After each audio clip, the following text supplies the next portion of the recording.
Macedonian President Boris Trajkovski showing himself on a war footing, visiting his troops who are facing off with ethnic Albanian rebels. But also showing restraint, as the international community has been calling for, even though a government deadline for the rebels to withdraw has expired.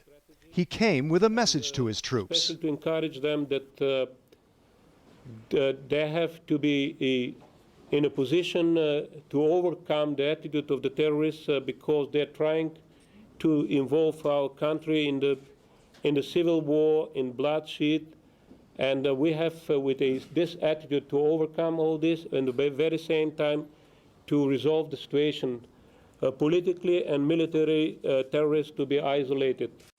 Слушам на CNN дека стално кружи една, да не кажам за мене, и увредлива констатация дека ова е срам за Македонија.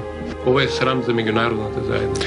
Никој од вас не прашува кои се проблемите на оваа влада и на оваа држава. Многу убаво вие следите оддалеку од Шведска, ги следите настаните. Јас ќе ви предложам нешто конкретно. I will give you a concrete proposal. Пратете 100 авиони на Скопскиот аеродром. Send 100 airplanes at the Skopje airport. Пренесете ги во Стокхолм. And transport the refugees to Stockholm.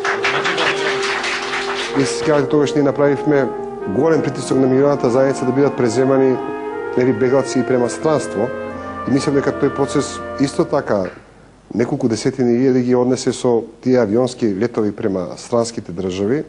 Тоа беше повеќе, како да кажам, за нас морална подршка што беше конкретна. Камповите и меѓународното земање на бегалци, мислам дека беа тие вентили и целата таа ситуација беше цело време опасна. Беше опасна, беше критична. Македонија тука положи еден голем испит, прво за внатрешната издржливост, а и второ заради низината позиција према конструктивен партнер.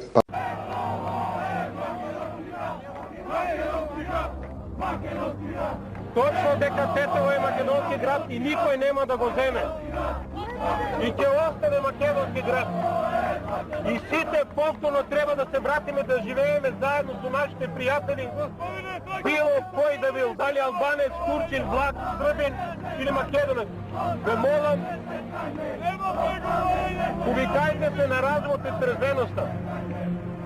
А јас верувам тие денеска што најмногу викаат, тие ако сега бидат повикани ќе бегаат веднаш во своите домови. Втората на Борис Трајковски, дали да постапи како верник или како командант на оружените сили, ја реши тој лично. Не дозволувајте омразата да го контролира вашиот живот.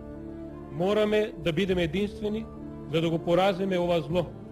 Мораме да бидеме соединети во нашата борба против секаква форма на зло и тиранија, бидејќи немаме втора шанса. Ви благодарам.